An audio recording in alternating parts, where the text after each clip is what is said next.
Assalamualaikum warahmatullahi wabarakatuh. Bismillahirrahmanirrahim. Innal hamdalillah nahmaduhu wa nasta'inuhu wa nastaghfiruhu wa nastahdiih wa na'udzu billahi min shururi anfusina wa sayyiati a'malina. Asyhadu an la ilaha illallah wa anna Muhammadan 'abduhu wa rasuluh. Allahumma shalli wa sallim wa barik ala nabiyyina wa habibina Muhammad wa ala alihi wa sahbihi wa tabi'ahum bi ihsan ila yaumil din. Amma ba'd. Jamaah yang dirahmati Allah, kita bersyukur kepada Allah SWT. Kita panjatkan tahmid dan pujian kepada Allah atas semua limpahan karunia-Nya. Salah satunya pagi hari ini kita bisa dihadirkan Allah untuk menunaikan ibadah sholat. Kita juga bisa hadir di majelis ilmu. Semua ini karunia Allah SWT. Semoga kita syukuri dan semoga diterima Allah SWT. Tadi ayat ya, sebelum kita materi, tadi ayat yang dibaca imam, banyak sekali tentu yang paham. Allah mengulang-ulang salah satu ayat fabi'ayyi ala'i rabbikuma tukadziban, dan kemudian ada nilai-nilai yang dimasukkan. Tapi di Rahman itu, hal yang paling pokok di surat Rahman adalah Allah menekankan sifat rahmahnya dalam kaitannya dengan manusia. Ar-Rahman 'allamal Qur'ana khalaqal insana 'allamahul bayan. Allah yang Maha Rahman itu menciptakan manusia. Jadi Ia menciptakan, kita diciptakan karena Ia menyayangi hambanya. Dari konteks itulah semoga kita bisa merasakan kasih sayang Allah SWT. Kembali ke tema kita sekarang bahas bab taubat, masih ya, baru pertemuan pertama. Ini pertemuan kedua bab taubat. Judulnya atau subtemanya adalah 3 hakikat taubat. 3 hakikat taubat ini lebih tepatnya sebenarnya hal-hal yang akan menyempurnakan taubat, atau hal-hal yang akan bisa menjelaskan sahnya taubat. Terkadang bisa disebut dengan syarat, tapi memang kalau di konsep dasarnya sebenarnya 3 hakikat taubat. Yang pertama adalah tentang pandangan bagaimana orang yang bertaubat itu memandang masalah dosa. Nanti berpengaruh terhadap proses pertaubatannya, atau pandangan terhadap kesalahannya. Yang kedua, bagaimana ia menyikapi pertaubatannya. Yang ketiga, bagaimana ia menyikapi alasan kesalahannya. 3 ini akan menjadi bahasan kita. Yang pertama tentang bagaimana seorang yang bertaubat itu menyikapi dosanya. Taubat menjadi sempurna atau menjadi benar jika pelakunya ini menganggap besar urusan dosa ini, yakni tidak menganggap ringan. Begitu dia sedikit menganggap ringan, maka ada 2. Yang pertama, tidak cukup mungkin secara logika dia bertaubat karena ringan, betul ya? Misalnya gini aja, kalau konteksnya dengan hubungan manusia dulu, orang menganggap ringan datang terlambat di kantor, ya? Kira-kira minta maaf ke atasan nggak? Tapi kalau itu tidak dianggap ringan, maka pasti dia akan mudah, Pak, maafin Pak. Siapa yang dianggap ringan? Misalnya militer, nganggap ringan itu terlambat, betul Pak ya, yang militer. Kalau dia terlambat bisa post up deh. Nah, ini termasuk hal yang paling riskan bagi taubater. Kalau istilah kita sekarang kan taubater, menganggap ringan kesalahan. Nah, menganggap ringan kesalahan ini bisa datang dari banyak hal. Bisa yang paling gampang karena kurangnya ilmu. Orang yang tidak tahu peraturan, kalau cara paling gampang, orang yang tidak tahu peraturan, dia melanggar, anggap berat nggak dia? Nggak tahu peraturan. Kita aja misalnya nggak tahu peraturan masjid. Misalnya peraturan masjid di sini tidak boleh menaruh sendal masuk ke lewatan batas. Misalnya tidak boleh menyalakan handphone, tidak boleh merokok, tidak boleh bicara tinggi di dalam ruangan utama. Terus ada orang datang nggak tahu peraturan, terus ya handphone bunyi gitu, nggak tahu, nganggap ringan nggak?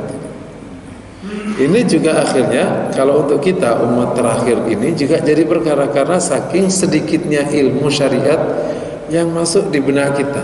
Itu yang kemudian saya sering bercanda gini. Kalau Anda ingin benar terus, jangan banyak ilmu. Kau tidak pernah salah nanti. Jangan sering ngaji aja, nanti kau benar terus. Benar nggak kira-kira? Mirip kalau orang tidak tahu kesehatan, kau sehat terus. Maka kalau kau datang ke dokter, datanglah dokter umum. Kalau perlu yang baru, kau nanti tampak sehat. Kau terpaksa dokter umum, maka dokter umum yang baru. Kalau tidak bisa, ya dokter umum tetap. Tapi jangan berubah ke dokter spesialis. Kau nanti semakin banyak, kan kesehatanmu akan terbongkar. Apalagi datang ke dokter spesialis yang sangat pengalaman, semua jadi penyakit. Ini adalah salah satu masalah utama taubater, yakni tidak cukupnya ilmu tentang syariat sehingga ia tidak pernah menganggap perkara-perkara yang dulu sebenarnya oleh para ulama itu dianggap berat, apalagi salah, dan sekarang dianggap ringan. Nggak perlu jauh-jauh contohnya. Pipis berdiri, saya berulang nih perkara. Bagi saya ini bukan perkara main-main pipis berdiri itu, karena telah menjadi wabah kita sekarang. Bahkan di masjid banyak menyediakan pipis berdiri, betul ya? Semoga nanti kalau bangun jangan dikasih pipis berdiri. Ini nggak ringan, karena ada waktu zaman Rasul ada orang diadab gara-gara tidak bersih dalam bersuci, betul ya? Hanya gara-gara tidak bersih dalam bersuci. Dan pipis berdiri itu adalah salah satu variabel dominan kita nggak bersih dalam bersuci. Jangan dianggap, karena nyiprat. Itu betul-betul sudah diteliti, nyiprat. Jangan dianggap ringan. Tapi karena nggak tahu dianggap ringan nggak. Orang taubat nggak dari sudut berdiri. Mungkin kalau dari sudut etika sekedar melanggar sunnah, etika. Clear? Tapi kalau lihat hukum itu berat, karena orang bisa diadab gara-gara tidak bersih dalam bersuci. Karena terbiasa pipis berdiri, Pak. Ini akhirnya dampaknya kemana? Ketika dia ke airport dan airportnya tidak menyediakan air, kan ada airport kering ya, Singapura itu salah satunya. Alhamdulillah. Jadi saya nggak percaya ada orang kafir bersih itu, nggak tahu. Rata-rata jorok, lalu nggak pernah pipis kan orangnya. Kan itu bakteri semua di ujung kemaluannya itu, karena nggak disiram air kan. Yang mematikan bakteri kan air. Kalau nggak ada airnya, bakteri hidup. Jadi dampaknya ringan, nggak istinja, dipeper aja dulu kayak gitu. Nah, dampaknya kemana-mana. Karena bersuci itu kan dasar semua sahnya ibadah semua. Itu contoh kecil. Ketika tidak tahu perkara yang itu sebenarnya bahaya. Apalagi misalnya yang jelas-jelas besar, karena tidak diketahui maka bahkan tidak dianggap apa. Contohnya syirik gitu. Ini unik sekarang. Ada banyak perkara di masyarakat yang terbolak-balik ukurannya. Dosa paling besar hari ini bagi masyarakat adalah korupsi. Paling besar ya, belum nggak kira-kira? Paling gede kan korupsi, karena saking besarnya korupsi. Korupsi lebih gede daripada riba tingkat dosanya di mata orang sekarang. Gitu. Riba ini lebih gede daripada korupsi. Korupsi itu masuknya di hukum namanya mencuri. Riba di atasnya, posisi hukumnya. Syirik di atasnya. Syirik sekarang dianggap ringan karena masuk budaya. Dibayangin aja. Terbolak-baliknya standar. Jadi kalau orang menganggap ringan itu perkara, ya nggak akan tahu. Makanya nanti kalau kita nyana orang-orang taubat, katakan taubatnya dari apa?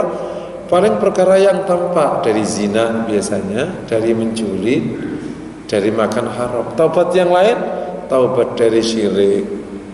Hukukul walidain, menyakiti orang tua itu nggak main-main. Itu nggak main-main, hukukul walidain itu. Dan betapa menyakiti orang tua menjadi budaya.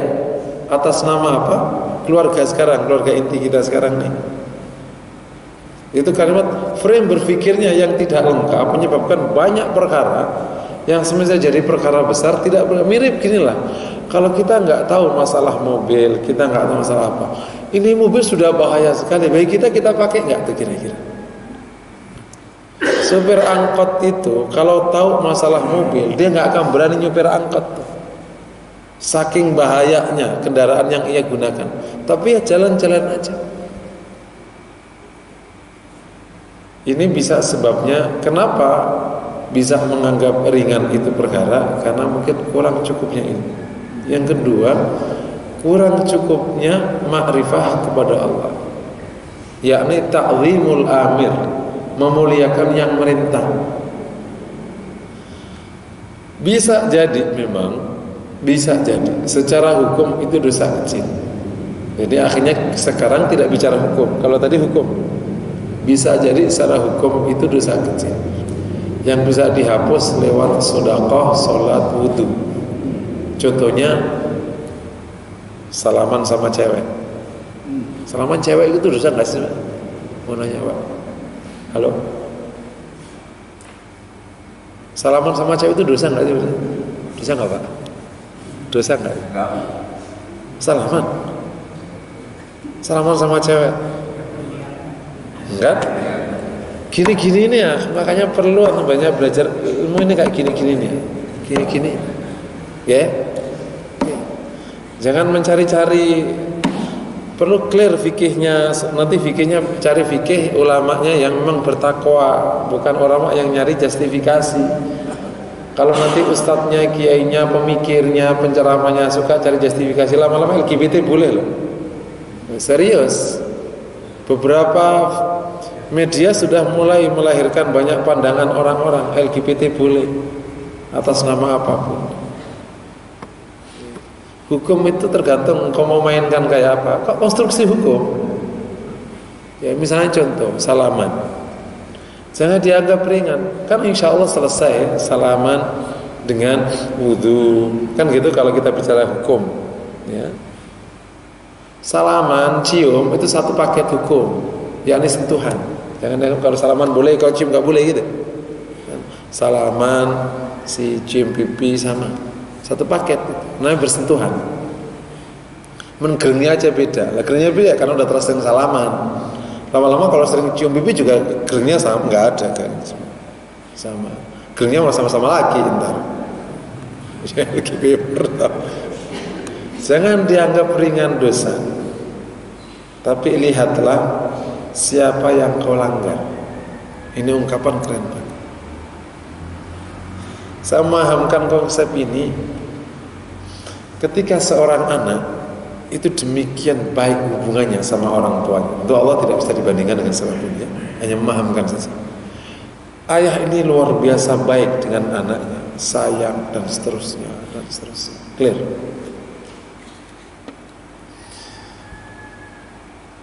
Nggak ada masalah sebenarnya.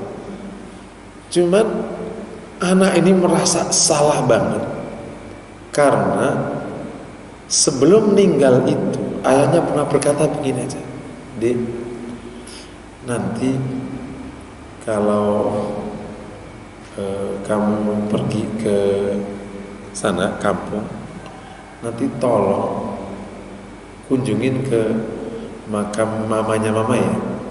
Udah gitu aja. Terus pulang. Karena saking mepetnya waktu nggak sempat kunjung.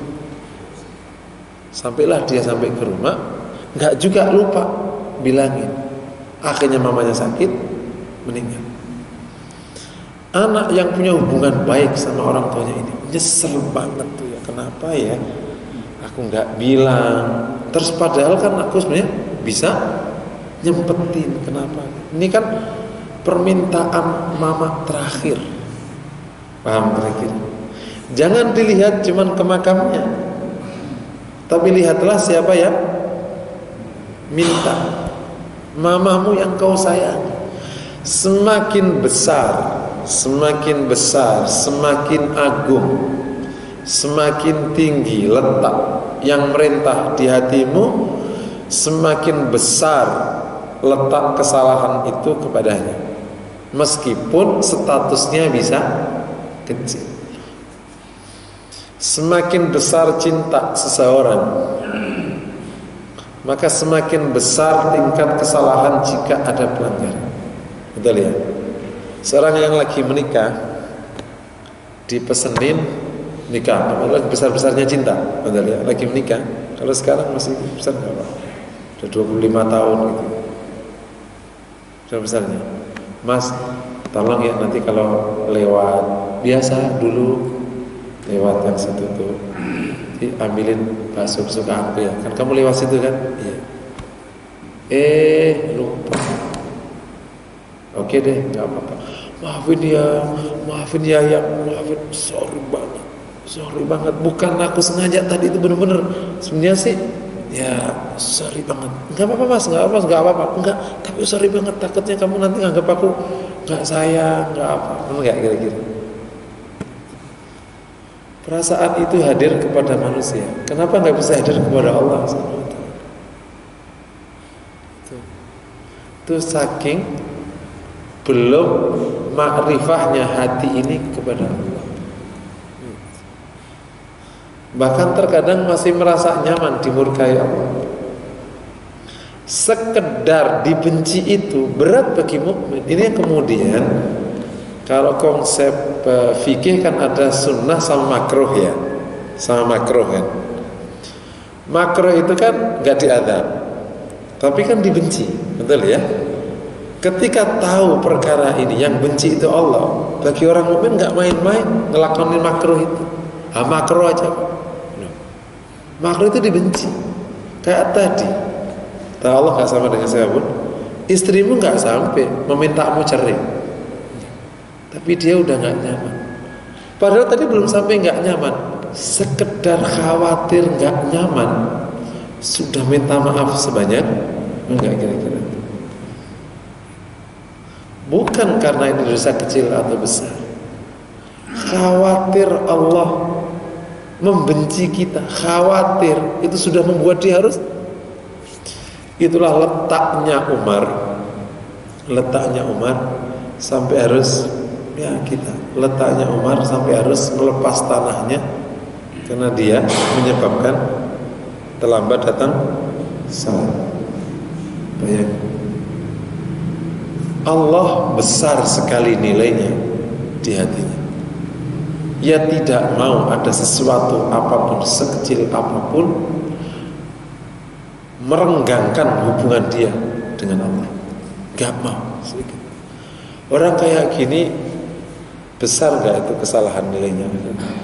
Masya Allah. Semoga Allah limpahkan kita rasa takut yang tinggi seperti ini, dan kita akhirnya bisa menjaga diri. Pada saat memang kita hidup, bukan justifikasi ini, tapi memang kita hidup di masa di mana memang dosa itu semakin ringan nilainya di mata orang. Dosa itu semakin ringan di mata orang. Kalau saya jauh-jauh perkara yang tadi, syirik itu sudah dianggap biasa, Masya Allah. Syirik itu dianggap biasa. Menyakiti orang tua dianggap biasa atas nama hak, terutama di pernikahan. Anak muda sekarang itu lebih memilih istrinya daripada ibunya. Padahal benar ya. Padahal ibunya nggak bisa dipisahkan oleh apapun. Kematian aja nggak bisa memisahkan dengan ibunya. Kalau istri itu bisa pisah karena cerai, bisa. Saking bedanya ukuran hidup. Nah, untuk terakhir bahkan pembunuhan, zina termasuk, naudzubillah min dzalik ya. Kenapa? Salah satu sebab kurangnya ilmu ma'rifah kepada Allah. Juga salah satunya adalah karena tidak mengerti besarnya azab yang akan ia terima dari sebuah perkara. Ini kaitannya dengan akhirat. Gitu. Maka semakin besar, semakin dalam ilmu orang tentang akhirat, dia akan semakin hati-hati dengan dosa. Dan kalau dia berdosa, ya segera taubat. Karena apa? Karena di akhirat itu ekstrim. Gini aja. Ini kalau mau contoh ya. Terkadang kan orang juga bisa menggunakan perbandingan dengan bisnis kan. Bapak kehilangan duit segunung Uhud.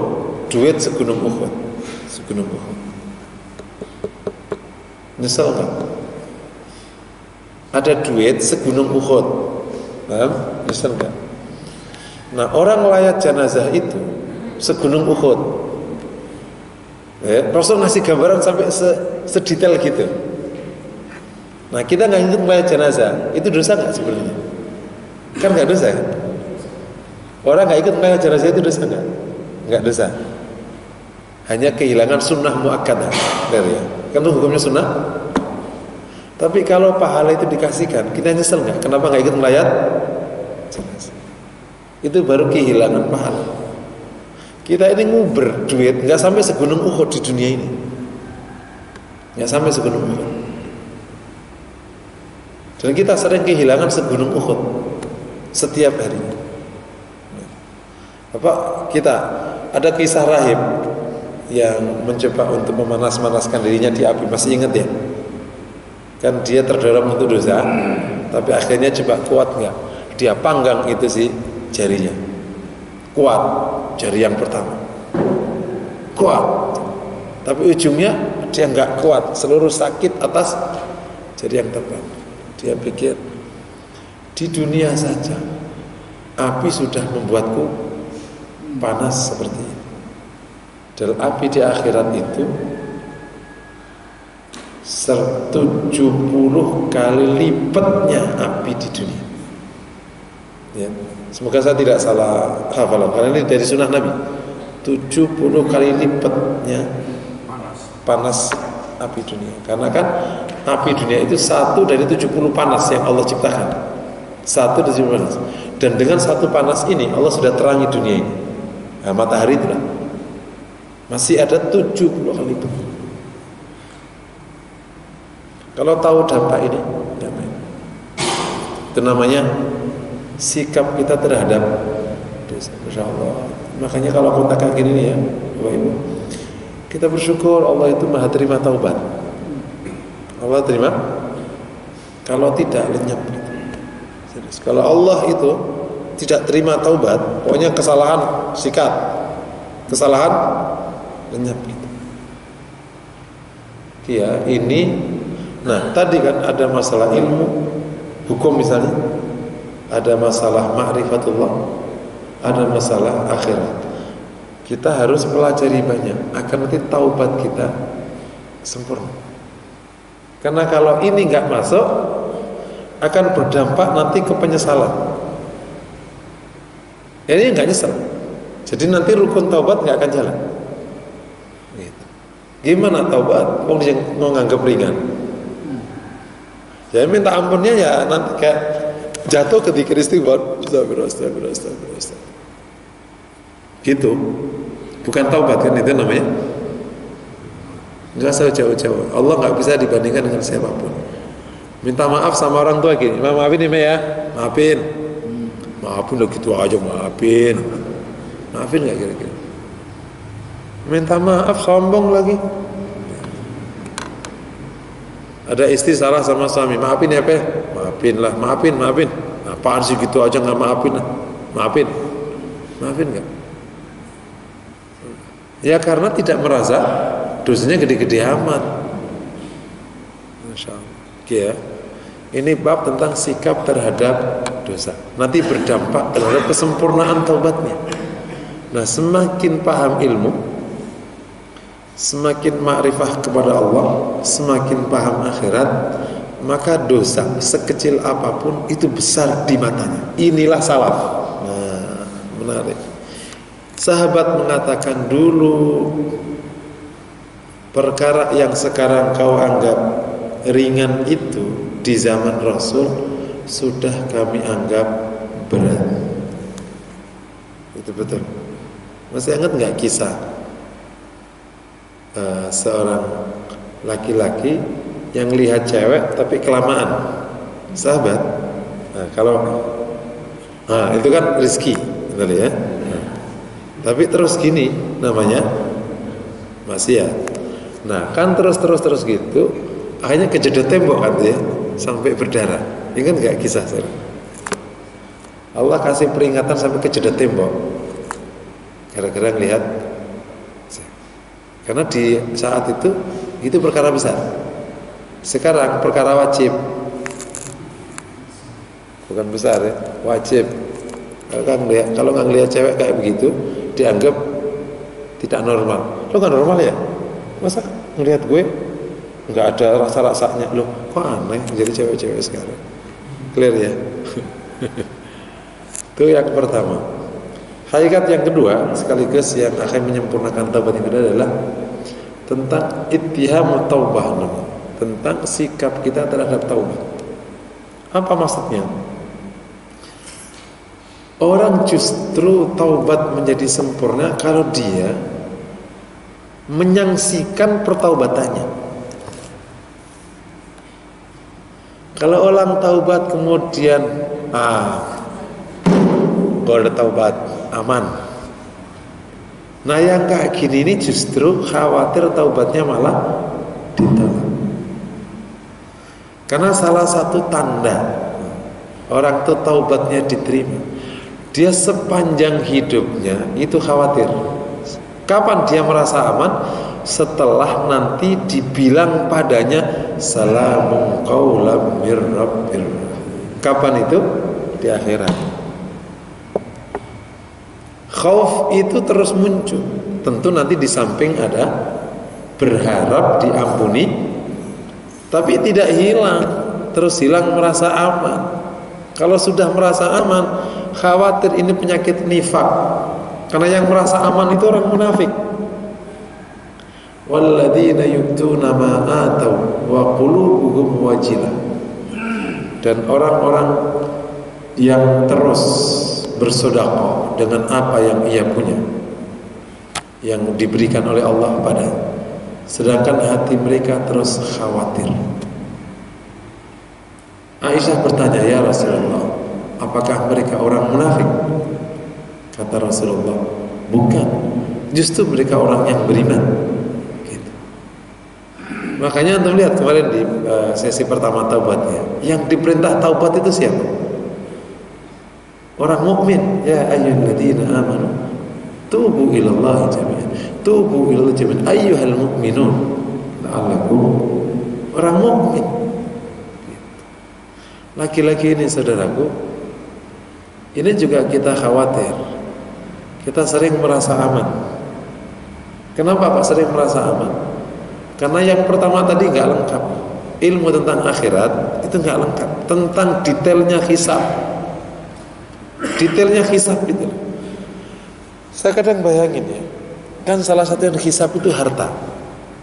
Gak usah amal lah, amal lebih berat, harta. Harta itu kan dihisab itu kan dari mana ke mana ya kan? Min aina iktasaba wa ila aina anfaqa. Dari mana ia dapatkan dan kemana ia nafkahkan, ia alokasikan. Lo kita di dunia saja nih itu nggak ingat sumber keuangan kita dari mana aja, benar nggak? Kira-kira. Kita di sini aja nggak ingat, apalagi kita di akhirat, ingat nggak kira-kira? Terus kita kan ditanya oleh Allah dari mana semua. Terus kita kan juga nggak ingat kemana itu jutaan kita keluarkan. Kan kita keluarkan jutaan itu setiap bulan, nggak sedikit, puluhan juta bahkan. Kita nggak tahu itu halal haramnya nggak tahu. Ini memang harus taubat sering itu begini-begini, betul itu. Jadi kalau bukan laki-laki ya, kita bersyukur Allah itu maha penerima taubat. Jadi yang kedua tadi adalah sikap terhadap pertaubatan. Justru tidak merasa aman, karena tanda-tanda taubat diterima atau taubat begitu. Salah satunya tadi, salah satunya adalah dia justru terus taubat, gitu. Nggak berhenti taubatnya. Kayak orang tentu bisa nggak persis. Orang yang sangat menjaga kemulusan kulitnya, Pernah lah dia itu ke sawah setengah bulan pas di rumah mertua. Terus ke salon. Kata si anunya, "Bu, ini kayaknya udah selesai deh gitu. Hilang kok. Paling juga berjalan." "Dok, tapi kalau ini gimana, Dok? Aku boleh datang setiap hari?" "Oh, boleh, malah lebih bagus. Datang setiap hari." Kayak kira-kira. Saking khawatirnya nggak mulus. Saking khawatirnya hisabnya nggak lolos, dia terus gedor taubat, nggak berhenti. Itu kan salah satu sikap. Kenapa ittihamu taubah juga? Kita harus terus memastikan taubat berjalan, karena salah satu indikasi taubat itu baik adalah memang dia antipati dengan kemarin. Kabar buruknya, terkadang orang dosa itu justru menyukai masa lalu dosanya. Nyeritain, gue dulu nih sebelum taubat tuh, nih, ini sudah kenyang sederetan, mulai dari Gajah Mada sampai sana, kenyang gue. Kayak apapun bentuknya, lo mah baru. Tapi ya berhubung gue taubat, ya gimana lagi? Kan udah taubat lah. Loh, taubat kok menceritakan dengan senang hati? Enggak kira-kira? Serius nih? Lo taubat apa pura-pura taubat? Taubat itu antipati, bener-bener malu ngelihat sesuatu yang terkait dengan masa lalunya itu, nggak bisa ngelihat tuh. Baju, kendaraan, jalan itu nggak bisa ngelihat, nggak bisa. Itu salah satu. Ini Ibnu Qayyim yang menyebutkan. Jadi benar-benar putus. Dampak dari ini ya, akhirnya yang kita paling paham, salah satu indikasi taubat baik adalah betul-betul berubah hidupnya, langsung berubah. Dari nggak pernah sholat langsung sholat, makan sembarangan langsung harus yang halal gitu ya. Yang awalnya ngajak pergaulan, strik pergaulan, itu indikasi taubat. Tapi tadi itu benar-benar sama masa lalu yang buruk itu, no way orang sekarang. Apa itu namanya? Pokoknya sudah putus tus kali 1000 kali. Nah, suasana batin ini terkadang nggak hadir. Itu yang kemudian disebut dengan ittihamu taubat. Coba kau pastikan pertaubatan. Nah, orang yang taubatnya benar justru selalu memastikan pertaubatannya. Apa? Karena khawatir suasana hatinya itu sebenarnya belum cabut, kalau bahasa anak muda, belum cabut sebenarnya, masih ACDC. Makanya kan proses syahwat itu kan awalnya amarah, terus lawama, baru mutmainnah. Jadi taubat itu syahwatnya sudah mutmainnah. Kalau amarah kan 2 kaki ada di sana. Khawatir taubat kita tuh sebenarnya masih lawama, masih main 2 kaki. Ono oke, ini oke. Namanya Indo. Ini doyan, ono doyan. Karena diam-diam kita masih menikmati masa lalu buruk, tapi juga kita sudah memulai menikmati masa baru yang masa sekarang yang sudah lebih baik. Taubat itu benar-benar tidak menikmati. Enggak. Udah enggak, malu. Udah. Aku sudah, kalau diceritain, itu sudah lupain secara. Dia menangis kepada Allah SWT.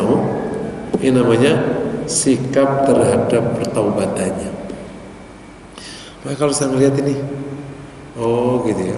Mungkin kalau kita ngaji taubatnya ala kadarnya sih lewat aja ya. Makanya jangan dibahas sehingga kita tuh merasa benar. Oh saya kadang mikir ilmu itu semakin kita kaji, semakin menjelaskan kita nggak benar. Itu betul itu. Kata Imam Syafi'i itu, "Uhibbus salihina wa lastu minhum." Saya mencintai orang saleh dan saya tidak termasuk mereka. Imam Syafi'i. Kayak kalau kita ke dokter spesialis tuh, ada yang benar nggak kalau kita spesialis kita? Nggak ada yang benar, badan itu nggak benar. Kalau terus spesialis jantungnya bermasalah, spesialis paru bermasalah, spesialis darah, semua. Kapan kita nggak sehat? Jangan ke dokter. Sehat. Makanya bilang orang yang suka makan ngawur, Pak, makan kok ngawur Pak?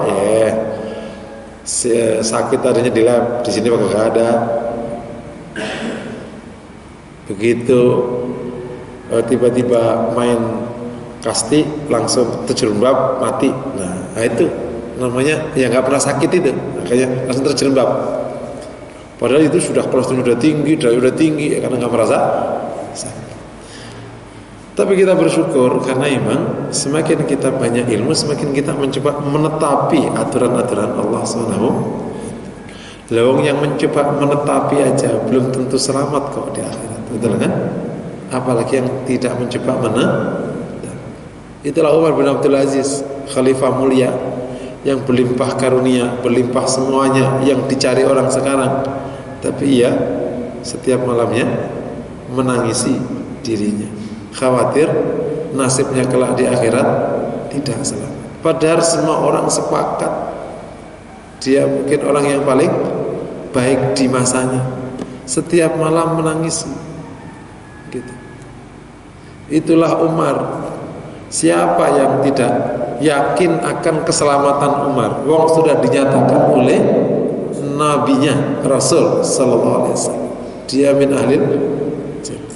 Itu saja masih menyatakan kepada Hudzaifah, ya Hudzaifah, apakah namaku disebut oleh Rasul di barisan orang munafik? Dan kalau kita melihat tanda-tanda munafik itu benar-benar banyak sekali hadir di masyarakat sekarang.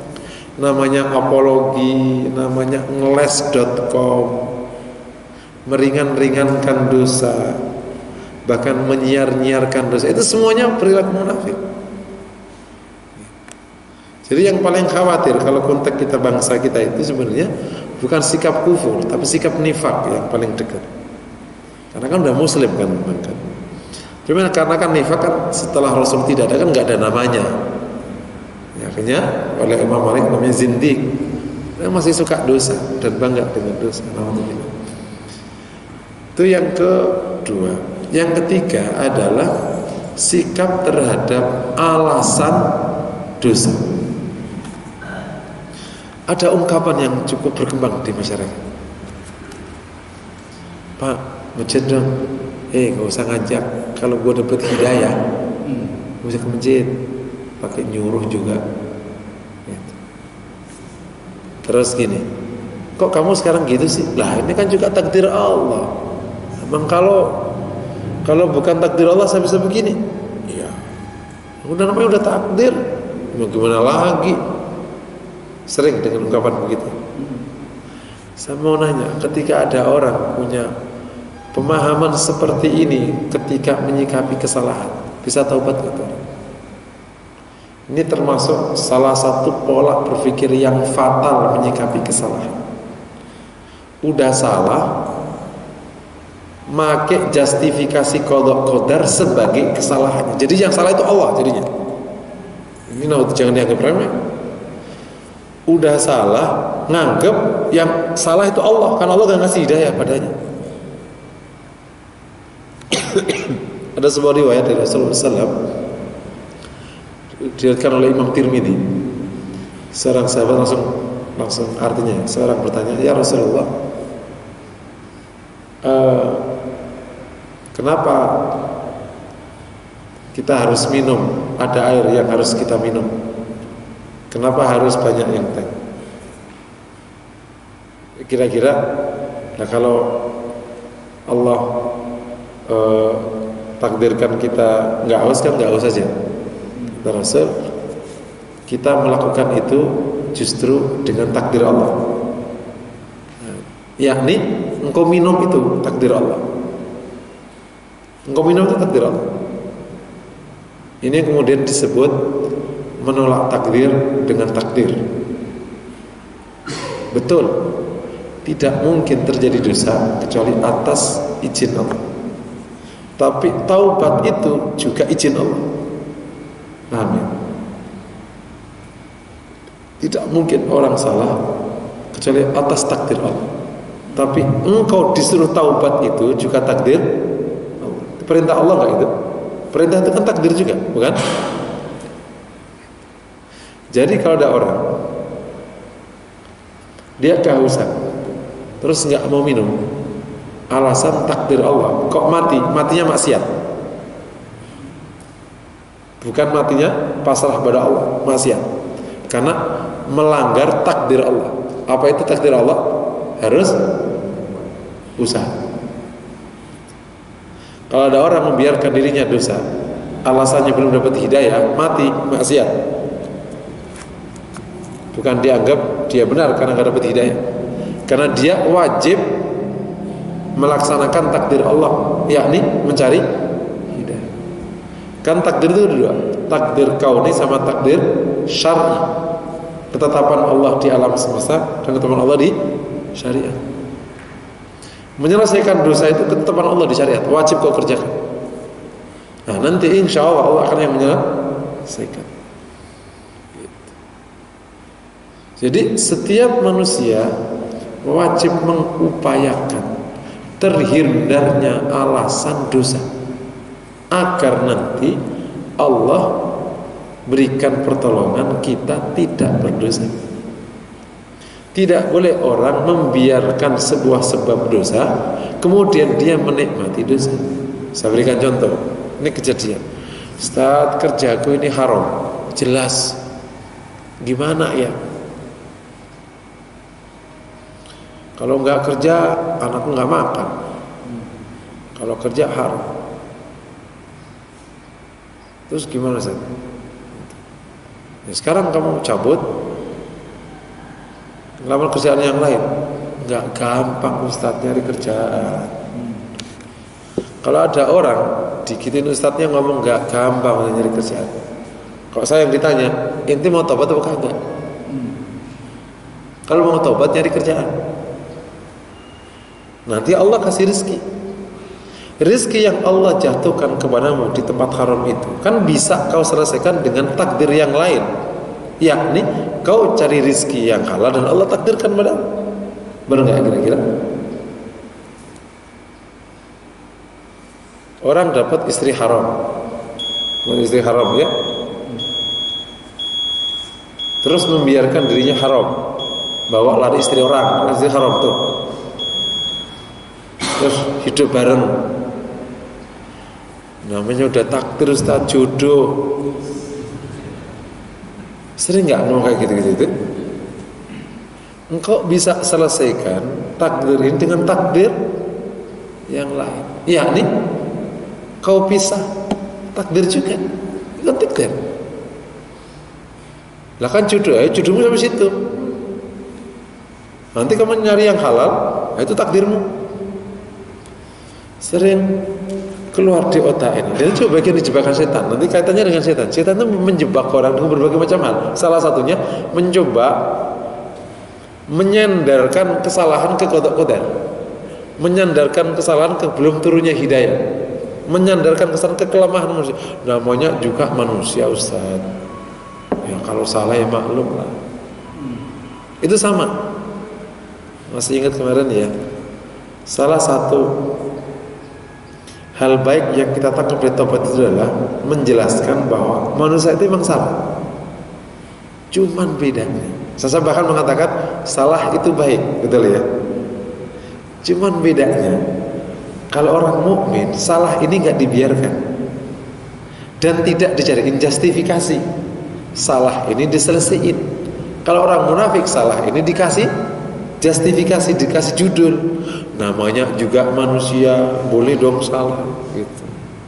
Namanya juga manusia, boleh dong kita ngambil duit orang gitu. Ngambil namanya juga. Mukmin nggak punya alasan ini, hilang di otaknya. Yang ia tahu dia harus baik, dia harus taat. Betul saya manusia, saya emang suka salah, tapi saya kan juga boleh benar, betul? Saya berusaha untuk sikap terhadap sebab salah ini jika tepat mendorong taubatnya gampang. Tapi kalau sikap terhadap kesalahannya ini nggak tepat, maka akan menghentikan atau bahkan menghilangkan proses bertaubat. Sekiranya orang mencoba akhirnya menjustifikasikan kesalahannya karena dia manusia yang tempat salah tadi, menjustifikasikan kesalahan karena belum dapat hidayah, atau karena mengkodok qadar Allah, bisa taubat dia? Semoga pikiran ini hilang di otak kita, karena mulai menjamur di otak orang, terutama anak-anak muda sekarang. Jadi salah satu kehebatan anak generasi Z itu Pak, generasi yang sekarang ini, Y lah dan Z, ini memang saking cerdasnya otaknya, emang pandai cari alasan. Lahir masyarakat ngeles.com, udah kayak gitu, memang sudah dapat contoh dari bos-bosnya. Negeri ini dipenuhi oleh orang yang banyak kami kita, sehingga tidak ada penyelesaian. Kalau konteks kita dosa, sehingga tidak ada taubat yang benar, karena selalu memiliki satu alasan kuat untuk membenarkan kesalahan. Ya mana mungkin lah bisa bisnis yang benar hari ini ya, maklum lah. Mau taubat gak dari bisnis yang salah? Lah mana mungkin lah hari gini kita gak ngambil ya uang-uang kantor, nah, juga hari gini lah, maklum lah. Bener gak kira-kira? Nah, kalau gak nyuap mana mungkin dapat bisnisan. Ya ngomong begitu tuh karena gak pernah bisnis itu, masih ngomong begitu. Beda ya. Nanti ada satu kesalahan di mana manusia itu nggak bisa keluar. Kesalahan di mana saya nggak bisa keluar. Mukmin ketika menyikapi ini itu mengingat, ya Allah, kenapa tidak kau izinkan saya keluar dari situasi sulit ini? Bukan mencari pembenaran. Itu namanya la taftinna fi dinina. Ya Allah, jangan kau fitnah kami dalam agama kami. Contohnya gini, orang nyari kerjaan sulit, ya, sudah ngutang sana sini, ketemunya kerjaan tempat haram, benar ya? Kalau dia orang yang bersikap benar, dia mengatakan, ya Allah, kok ketemunya gini lagi, ya Allah, gitu. Kalau enggak saya ambil, anakku kita udah ngutang ke seluruh kampung sepanjang setahun. Kalau diambil haram terus gimana ya Allah, gitu. Paham? Tapi kalau orang yang enggak bisa sikap ini, ya udahlah, terpaksa diambil, gimana lagi lah. Yang satu tetap merasa berdosa dengan kesalahannya ini dan akan menyelesaikan, yang satu enggak dosa. Paham kira-kira? Ada saat di mana orang memang teruji agamanya, dan itu yang paling berat. Jangan dianggap ringan. Yang paling berat itu kalau Allah menguji kita, ujian agama. Ujian agama itu adalah pilihan kita mati atau kafir. Itu berat. Yang ringan itu kan pilihan mati paling ya kehilangan harta, kehilangan istri, kehilangan apa, masih bisa lah. Tapi ini pilihannya berat, mati atau kafir. Itu namanya diuji agama.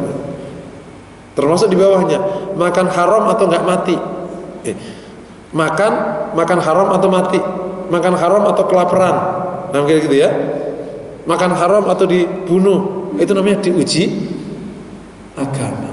Masya Allah, itu paling berat. Makanya doa la taftinna fi dinina, jangan engkau fitnah kami dalam urusan agama kami. Jadi kalau ada ujian yang lain aja, tapi agama ini terjaga gitu. Makanya kalau saya ditanya, ada apa sering kan nanya itu yang juga bisnis sekarang atau kerja sekarang kan, usaha saya gini deh. Coba kamu berdoa pada Allah yang serius deh, gitu. Kenapa kok dapat kerjaan aja rumit? Orang ribuan orang dapat kerjaan kok yang halal kok. Kenapa kok kamu enggak gitu? Kan suatu ketika saya ditanya, terus saya masih ngasuh di Republika Online dulu, konsultasi agama. Nanya, usaha saya posisinya di Angola, air susah. Boro-boro sholat, minum aja itu harganya mahal. Bukan tuh nggak tahu Angola bagian mana, nggak ngerti. Pokoknya wudhu itu susah.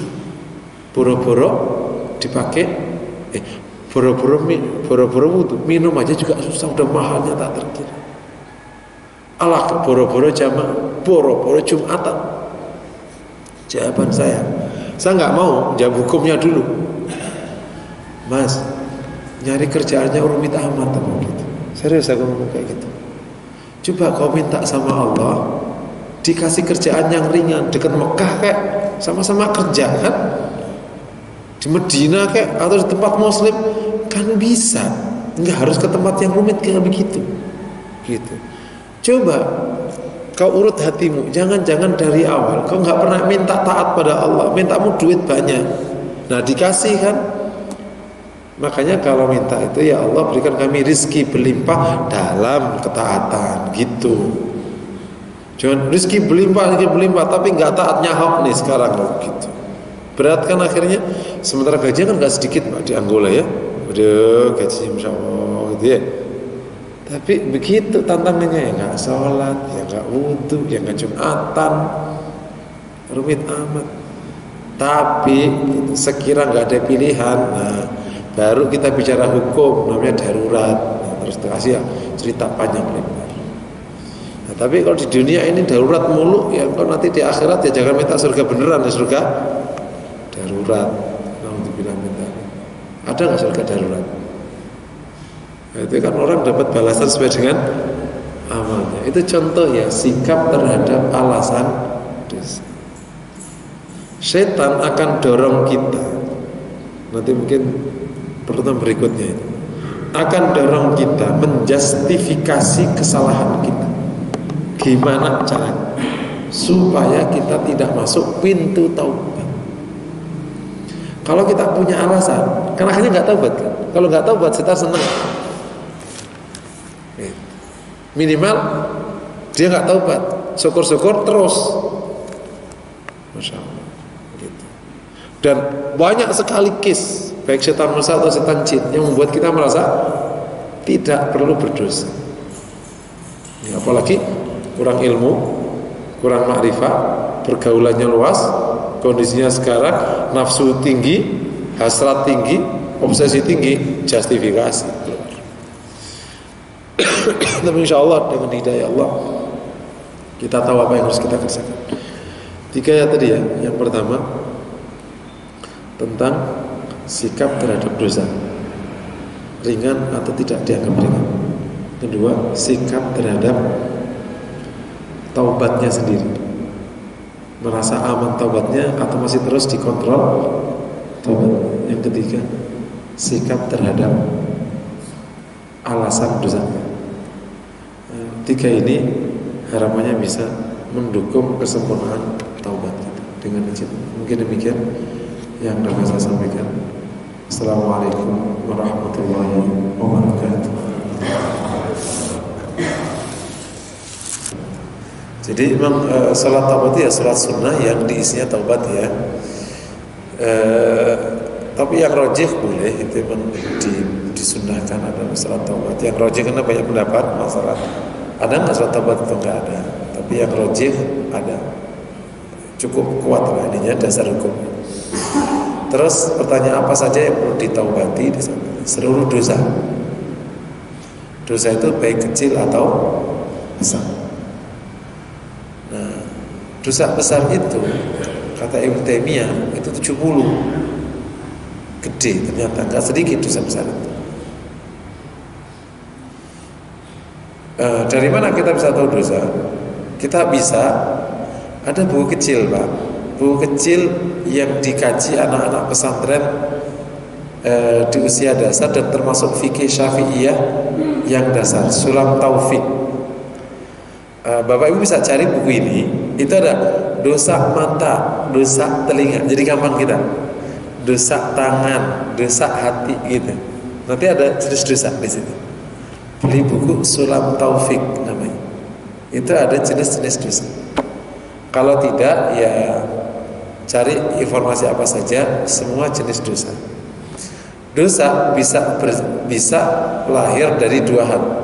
Bisa melakukan larangan, lahir dari menjalankan larangan. Yang kedua, lahir dari meninggalkan kewajiban. Paham ya?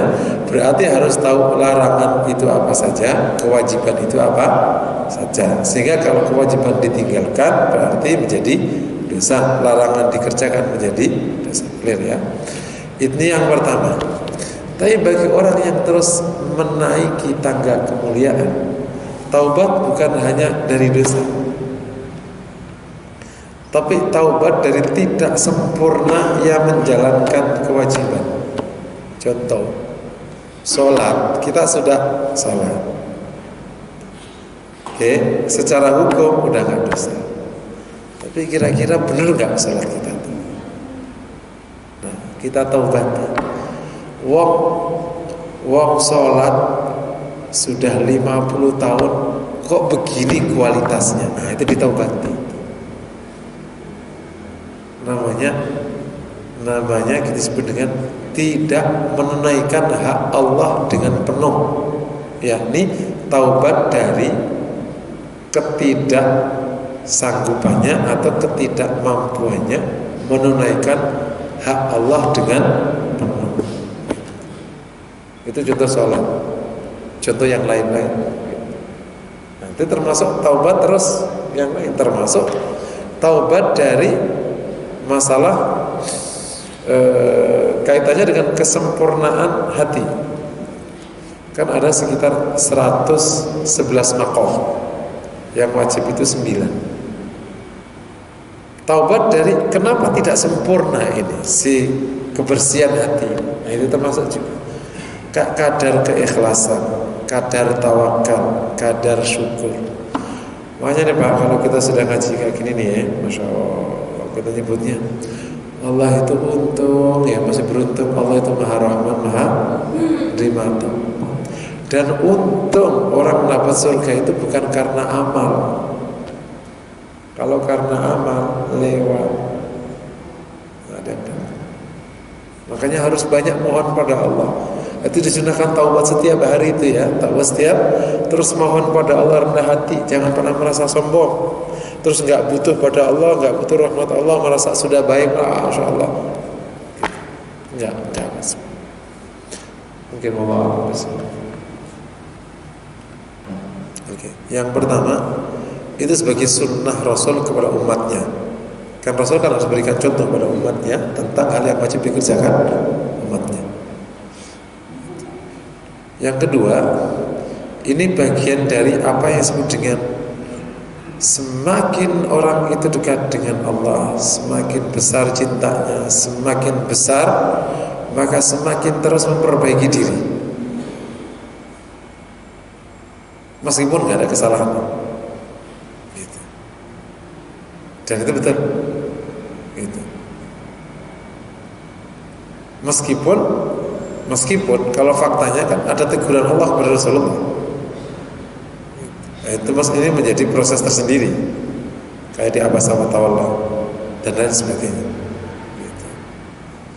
Yang ketiga, ini sebagai menunjukkan rasa takut Rasulullah yang tinggi kepada Allah, sehingga melahirkan banyak hal. Salah satunya taubat, salah satunya muncul rasa takut yang tinggi, kayak hadis Aisyah, ya Rasulullah, orang-orang itu kalau melihat ada awan bergembira, tapi justru aku melihat kalau ada awan justru aku ketakutan.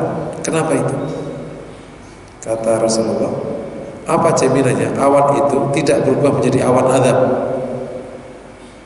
Logikanya kan Rasul nggak perlu takut, memang sudah dijamin oleh. Tapi saking takutnya kepada Allah, maka kemudian ya sampai begitu. Dan salah satu bentuk takut itu kan akhirnya taubat kepada Allah SWT. Yang ketiga juga bisa merupakan bentuk syukur. Yani syukur Rasulullah justru akhirnya terus memohon ampun kepada, karena kan taubat itu ketaatan. Tubu ilallah, itu kan perintah Allah. Bisa merupakan ketaatan tersendiri. Rasul kepada Allah kan diperintah untuk minta taubat. Makanya sebenarnya kalau kita bicara hakikat ya, sebenarnya antara taubat dengan penghapusan dosa itu kan hubung gak berhubung. Kan Allah bisa menghapuskan dosa tanpa taubatmu, benar gak kira-kira? Bisa gak Allah menghapuskan dosa tanpa taubat? Bisa. Tapi Allah nyuruh taubat aja. Jadi ini bentuk ketaatan. Taubat itu bentuk ketaatan. Itulah Rasulullah. Kan nggak ada kaitan sebenarnya dosa nggak dosa. Gitu. Bahkan kalau taubat pun kalau Allah nggak ingin hapuskan dosa, nggak bisa, nggak diterima taubatnya. Gitu. Jadi ada banyak hal di belakang taubatnya Rasulullah Sallallahu Alaihi Wasallam. Allah Alaihi Wasallam. Ya, ini kembali ke pemahaman masalah qada qadar ya, kembali ke bab tauhid ya, tentang pemahaman qada qadar. Jadi kan qada qadar itu kalau memahami kan tiga ya. Ini nanti clear. Yang terjadi di alam semesta semuanya adalah qada Allah. Ya. Engkau memilih itu qadar Allah, engkau tidak memilih juga itu qadar Allah. Yang kedua, salah satu bentuk takdir Allah adalah Allah menetapkan hukum sebab akibat. Itu kan takdir Allah.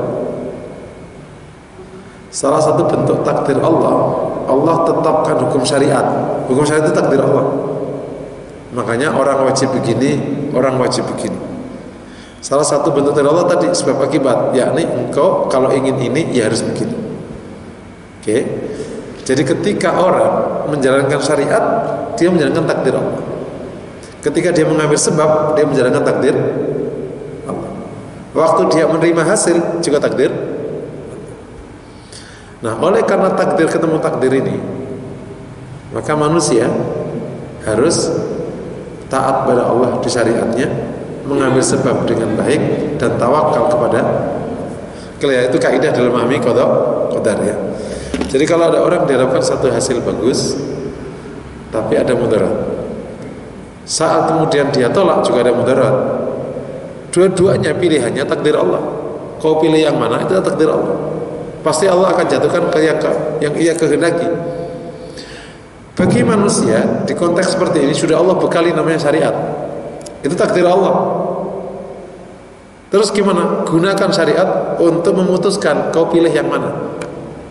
Nanti akan dilihat mudarat yang di sini apa, mudarat yang di sini itu apa. Maka akan dicari idzal taqa al mudarratan ukhidha aisarahuma. Kalau ada mudarat ketemu dua, ada dua mudarat ketemu, maka engkau pilih yang paling ringan. Oke, mudarat sini apa ini? Ini masalah dosa haram, dosa gede. Kalau ini mudaratnya kurang gizi, kurang makan, istri marah, oh berarti kita ambil di sini aja, nggak apa. Gitu. Kalau di sini apa mudaratnya dihitung-hitung, dan menghitung ini adalah takdir Allah juga, karena itu adalah kaidah syariat. Gitu. Nah nanti cara ngitungnya gitu. Maka gunakan konteks seperti ini dengan takdir syar'i sehingga nanti berpikirnya menjadi baik dan ambil sebab akibat yang benar supaya hasilnya bagus. Nanti Allah akan kasih hasilnya. Wallahu a'lam.